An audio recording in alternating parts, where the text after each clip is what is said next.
Mangwanani Malelepo Vukenjani Krekwaswana Africa. Welcome to Africa Good Morning, the news and current affairs show bringing you everything you need to know happening on the African continent and beyond. You are joined by Ashwin Mbedi. These are some of the top stories we'll be looking at today. Kenya police ban protests in Nairobi and boys rescued in Zambia after circumcision abductions. We'll also be talking to Mike Sichula as he brings us stories directly from Zambia. This is Africa Good Morning, DSTV 285, GoTV25, 1up2.com, and Network Media Hub on YouTube. See you after the break as we head into top stories. Neo Paints has established a 67-year Namibian legacy, creating personalized paint solutions that blend quality and innovation for the Namibian people. We pride ourselves in being a 100% Namibian-owned company, investing in our country and our people by employing and empowering true Namibians. With every brushstroke, Neo Paints commits to our quality guarantee and always delivering a coat of excellence. At Neo Paints, we always stay true to our country. We are as Namibian as you.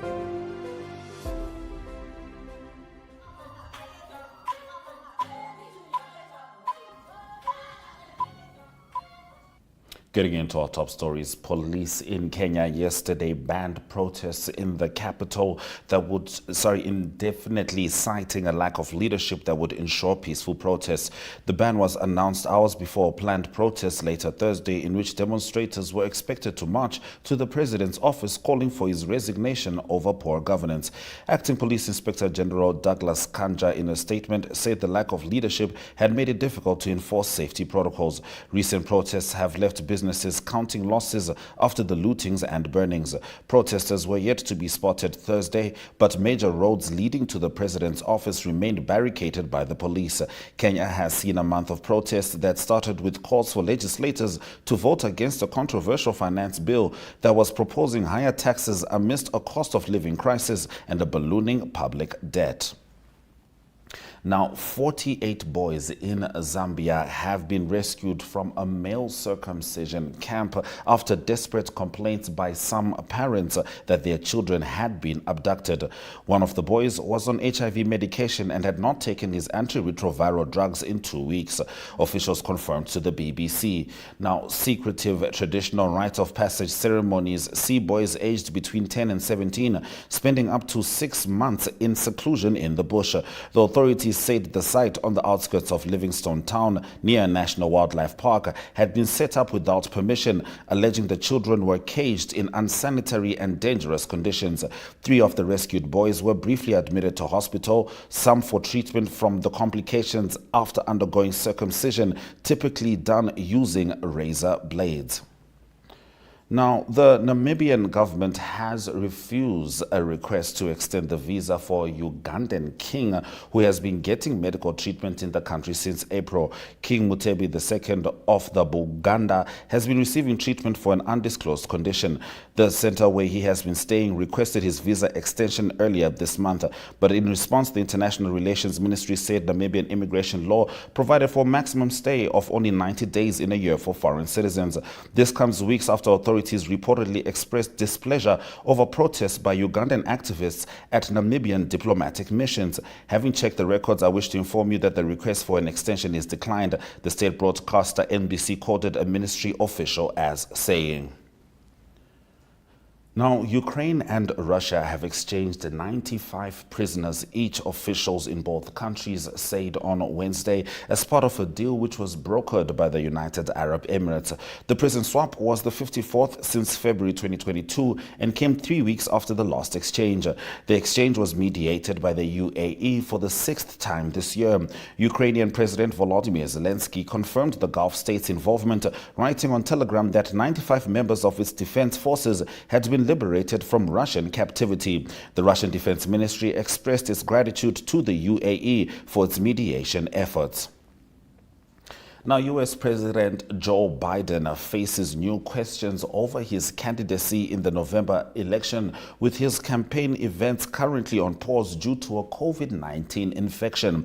The top two Democrats in the U.S. Congress, Senate Majority Leader Chuck Schumer and House Minority Leader Hakeem Jeffries, are both reported to have met him individually to express concerns over his bid for the White House.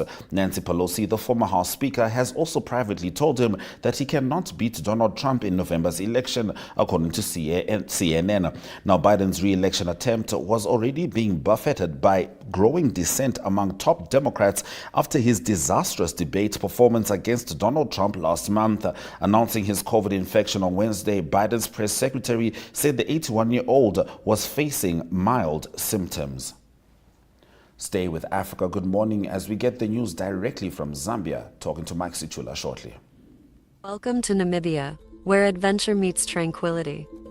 With Enjoy, you have access to a wide range of accommodations to suit every traveler's taste and budget. Experience the finest dining and hospitality Namibia has to offer. Booking your dream accommodation is just a few clicks away with Enjoy. Join thousands of happy travelers who have trusted Enjoy for their Namibian getaway. Your gateway to unforgettable Namibian adventures.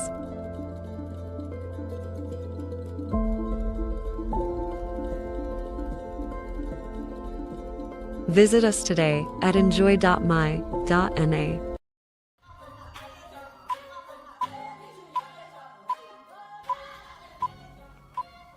All right, it's time for us to talk to Mike Sichula. Good morning, Mike. How are you? Good morning. I'm very well, thank you. How are you doing? I'm doing all right. Mike, let's get straight into the stories. Authorities are investigating a scam involving 61 containers of imported medicines that were marooned at a local depot in Lusaka. Yes, this is something that has attracted debate amongst Zambians who are asking whether government is really concerned about the health of Zambians, because 61 containers of medicines were part of 74 containers imported in October 2023. So the Minister of Health, Mrs. Sylvia Maseko, said that government expressed displeasure that, well, government is doing everything possible to increase the availability of medicines. Some individuals are frustrating such efforts. So the shipment of this medicine worth around $65 million was imported from Egypt, and according to health experts, has been left to waste away in Zambia since February 2023. So this scandal has exposed deep-rooted issues within the country's ministry's public health supply chain, raising questions about government's commitment to ensure adequate health care for its citizens. So the director general at the institution in charge of procuring medicine has since been placed on suspension by the board, and investigations in this matter have been instituted to establish why government medicine that should have gone straight to the Ministry of Health for distribution was left at the private depot where they have been for more than 5 months. So other experts are saying that shipment is, before it is distributed, it must be examined to ascertain whether it is good or suitable for human use. All right, Mike. Now, on a rather sad note, a man has burnt 9 members of his family, including a grandchild who died on the way to the hospital. Quite a sad story coming from Kitwe's Kawama Township on the Copper Belt, where this man and his wife had actually gone to court and they were divorced. But before the divorce could be finalized, the court ruled that they can be staying together so that other issues that were supposed to be resolved can be resolved. So the matter was supposed to go to court sometime next month. Then the woman of the man got some rentals from some property where the two owned. So when the man asked the wife about where this money is the woman did not give him an answer that he wanted. And because of that, he set his house on fire, out of which 8 out of 9 members are nursing serious burns after the house we were sleeping in was burnt by the man. So those in Kitwe Teaching Hospital include 56-year-old Beauty Mambwe, who is the former wife of the suspect, who explained that the former husband was not happy that the court granted them divorce and threatened to kill his family. So three of the patients are in critical condition and receiving treatment in the intensive care unit. So this is the story that has shocked members of the public, especially those close to the situation in Kitwe's Kawama Township on the Copperbelt province. All right, Mike. Now, yeah, that was truly a saddening and a horrific update. In the next story, there's a pastor who was abducted, and his abductors were demanding a very particular ransom of $385. Yes, this story is something that is happening more or less like for the first time, because according to police statement, a 39-year-old pastor of Kanyama Township in Lusaka was abducted by 5 suspected criminals at his church in John Lane compound. So police investigations indicate that Pastor Owen Silozi received a phone call from one of the female congregants who requested him to meet her at the church premises in John Lane compound. So the pastor left his home and was met by 4 men at the church who forced him to enter into a building upon arrival. He was then abducted. He was then bundled into a nearby motor vehicle. And when the wife, just when they abandoned him, they started sending messages to the wife demanding for 10,000 kwacha, which is equivalent to $385. So because of that, the wife got in touch with the police, who quickly mobilized and began to track the numbers that were used to demand for ransom. And in the process, police managed to rescue the pastor. That was the following day. The pastor who had a deep cut on his forehead, and arrested 2 people in connection with the incident, which occurred on the 14th of June 2024 around 18:30 hours at Miracle Center of Fire International Ministries. So out of 2 people, 3 people are on the run, and police are making follow-up to ensure that all those are brought to book. And surprisingly, the people that were involved in these abductions are actually members of his church. Wow, what a interesting tale, interesting story, and yeah, we'll certainly be looking forward to seeing how that one unfolds, assuming it will go to court. Now, in sports, 6 days before the Paris Olympics kickoff, Zambia's ambassador to France, Judith Mulenga, has visited the Copper Queens at their base in Lyon. Yes, so Miss Judith Mulenga believes that the Copper Queens can stand tall against the footballing giants and aim for gold at the Paris Olympics due on 25th July. So the Copper Queens will kick off against the United States of America on June 25th before entertaining Australia 3 days later. And then their last Group B match engagement will be against Germany on 1st July in in France. So Copper Queen coach Bruce Mape emphasized that if the team maintains the same momentum they exhibited during the 1-1 draw with New Zealand in a recent match, then victory is certain. And the Zambian ambassador has also noted that the team's improvement from the 2023 World Cup, FIFA Women's World Cup, which will be key to help the Copper Queens perform at their second appearance at the Olympics. All right, we certainly wish them all the best. Thank you very much, Mike, for bringing us the news stories from Zambia. Thank you very much. And one of the latest development to the Mukanda story, the Mbunda Loyal Establishment has actually called on the government authorities to apologize for the conduct of raising down the Mukanda ceremony where they rescued those boys from circumcision. they want an apology because they are saying the way the government did that raid was untraditional, and it is actually a breach to their tradition, and they think government needs to do a better job and apologize for their conduct. And thank you very much, Africa. Good morning to our dear viewers. Thank you very much, Mike. What a timely update. That's why we love talking to Mike in Zambia. So we spoke earlier about the story of the boys being circumcised, and he just gave us the update on that as it developed. And that's why we love Africa. Good morning. Let's have a look at the weather predictions.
Now, as for the latest in Namibia, Kenyan-Mexican actress Lupita Nyong'o, global ambassador for natural diamonds, spoke at a De Beers press conference in Windhoek last evening. She discussed her role in promoting sustainable diamond mining practices and shared what she has learned on her journey. Did that stand out for you? Well, I guess what stood out for me is, you know, when I'm wearing these things, I haven't been aware of the complex ecosystem that is behind them. You know, we think about, I think I'm more aware of what people, actually I'm not, like I was just really not aware of how deep and wide the diamond industry touches people, you know? And the influence and the impact it has on the societies in which the diamonds are sourced. So to hear those first-hand accounts, people who were born in a diamond mining town and were educated from the monies being made, being generated from the industry, and people whose dreams of becoming something started from seeing diamond workers and wanting to be there, who started, you know, gone to engineering degrees, the number of PhDs that have been achieved in order to run the diamond industry. I mean, a truly incredible global ambassador Lupita Nyong'o is, and I actually had the pleasure of meeting her myself last night. Now, in our other economic news story, titanium and zircon miner Kenmare Resources said yesterday that demand for all of its products, and this is in Mozambique, remains robust, and the ilmenite prices in the first half of 2024 were above its expectations, bolstered by increasing global pigment production. In a trading update for the 6 months to the end of June, Kenmare Resources said it remains on track to achieve its 2024 guidance on all stated metrics. It added that higher ore grades in the second half of the year are expected to support stronger production, while shipments are also expected to rise. Let's have a look at the economic indicators just before Ari brings us the sport.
Good day, everyone. Time for international sports news, and starting off with cycling news first. It is just a few days to go for the Tour de France to finish on Sunday, and it was stage 17.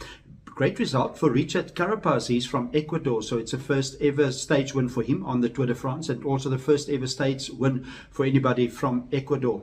He won in 4 hours, 6 minutes and 13 seconds. That was stage 17, and then 37 seconds behind him in second position on the stage was Simon Yates of Great Britain, with Eric Mas a further 57 seconds behind the winner in third position.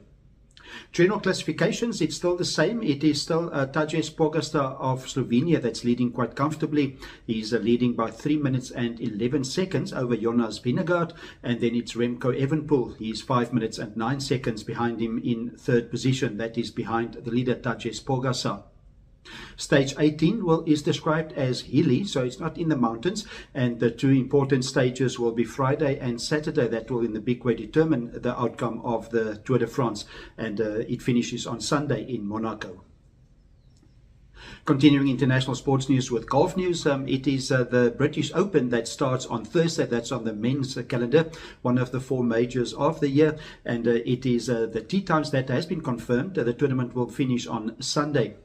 Some of the tee times to mention, or the 3 balls together, that is Tiger Woods that will play with Xander Schauffele and also Patrick Cantlay, and then the world number 1, that is Scotty Scheffler. He's paired with Jordan Spieth and also Cameron Young, also All-American 3 ball there. The Scottish Open winner of the past weekend, that is Robert McIntyre. He will play with John Rahm of Spain and also with Tommy Fleetwood.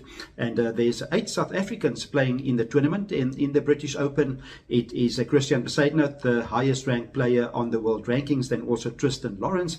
Darren Fichart also played, and then Dean Burmeister, Louis Oosthuizen, a previous winner, and also Ryan van Velsen. Also good news for amateur Alton van der Merwe. He qualified for the tournament, and he's been paired to play with the legend Ernie Els. So a great pairing for Alton van der Merwe, also playing with Gary Woodland. And that is the British Open starting on Thursday.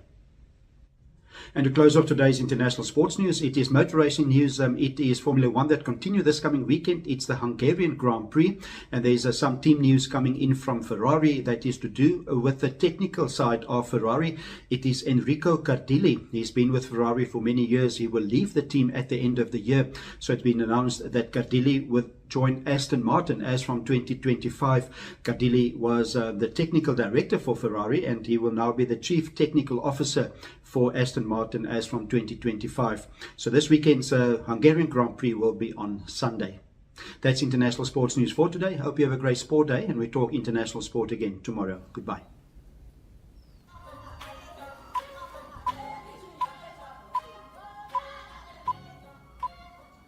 Thank you for staying with Africa. Good morning. Let's have a look at some of the highlights from the broadcast.